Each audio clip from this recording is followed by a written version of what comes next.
What was the most shocking thing you've heard the quiet kids say?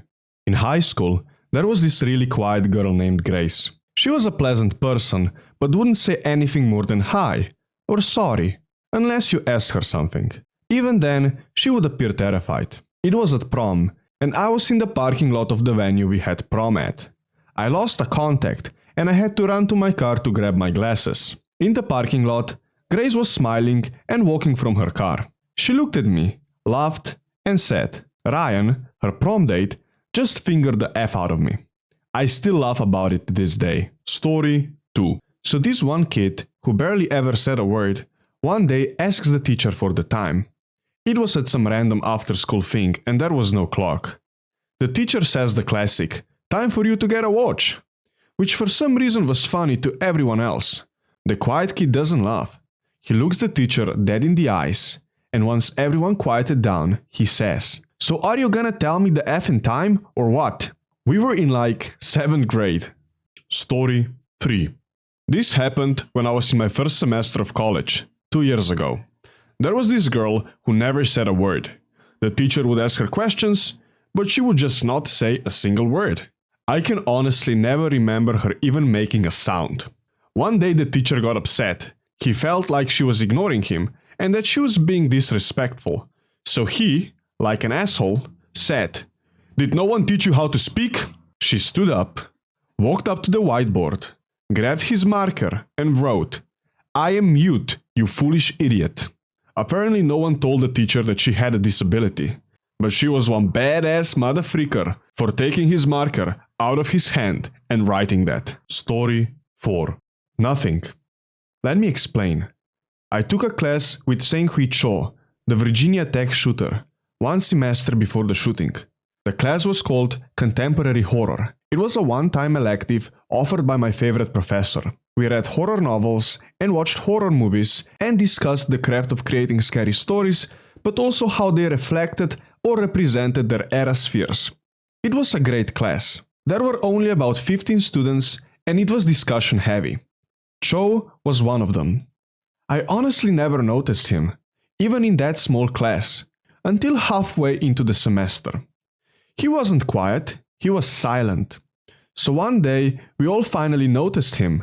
Our professor asked him something directly, and Cho just stared at him. I can't exactly remember the question, but the nature of it meant silence was potentially unacceptable and a funny response. So we all laughed. Except Cho. He just kept staring at our professor. Our laughter awkwardly died. And after a few moments of uncomfortable silence, our professor just said, okay, and moved on. It was so strange. But I forgot about that weird moment until after his rampage. That professor later told me that Cho's papers had been incredibly disturbing. But the nature of our course meant the envelope was being pushed a bit, and it had never been bad enough to suggest he'd do what he did. The professor was a good man, and he admitted he struggled with not blaming himself on some level. Firstly, not identifying how severe Cho's mental health problems actually were, and secondly, for the graphic and terrible nature of some of the things that we watched in class which may have inspired Cho. He knew that was BS, but a part of him couldn't help but feel some blame. It was terribly sad. Story 5. The quiet kid from my grade stood up one day, grabbed a broom, stood on a chair, and began trying to swat bees that got inside. One bee landed on the window, where quiet kid proceeded to yell, "Die, bee, die!" and then swatted and shattered the window. He screeched like an animal when it happened, and then sat back down. Never heard him speak again. Story 6. Wow, this question literally came up at the perfect time. I was just thinking about this, and it was by far the weirdest thing that happened in sophomore year of high school. This kid was so odd, and honestly, no one ever really noticed him. But this one day, he's sitting across from me at a table, and he sees this one girl in really tight shorts, and he goes, "God damn, I could have my head up in that booty for months." To be honest, it was pretty shocking. Story 7. There was this one quiet girl in my class, and she would never say anything. This was around 3rd, maybe 4th grade, but I would always try to get her to talk. I would be nice, Like when she had no paper in her binder, I would take notice and give her some before she can ask. When she was searching for a pencil in her bag, I gave her an extra one that I had. It was like small little acts, picking up pencils when she dropped them, etc. Then at lunch, this one kid was picking on me. I was short, weak, and very emotional back then. She came out of nowhere and told the guy, "I'll give you 3 seconds to walk away." The guy slapped me, and she did a straight kick to his balls after that. I was honored, and at the same time shocked that she said anything. She never said anything after that, but I did say thank you. Story 8. This douchebag kid who consistently effed with people was in line with the quiet kid and the quiet kid's friend. The quiet kid is a bit overweight, so when he gets up to the lunch lady and gets his chicken McNuggets, the douchebag says, "Yo, you don't want any extra nuggets, big boy?" The quiet kid out of nowhere just starts ranting. "No, I'm all set, but what are you up to this weekend? You wanna hang out, grab some food, maybe fool around a bit? I like to be on top, and you look like a bottom. What do you say, baby? Wanna do it tonight?" The entire line is dead silent. The douchebag starts getting all pissed off and acting like he's gonna start a fight. And the quiet kid says, "Okay, fine. You can be on top, baby." The douchebag kid leaves, to the entire line laughing their asses off at his expense. No idea if the quiet kid was actually gay, or he just knew that even jokingly suggesting the douchey kid was a homosexual would upset him more than anything. But I do know he left the line with his delicious chicken nuggets and a huge smile on his face. Story 9. In middle school, the quiet kid, Steven, had an arch enemy, Bobby. In class, Bobby always seemed to come out on top of their little scuffles.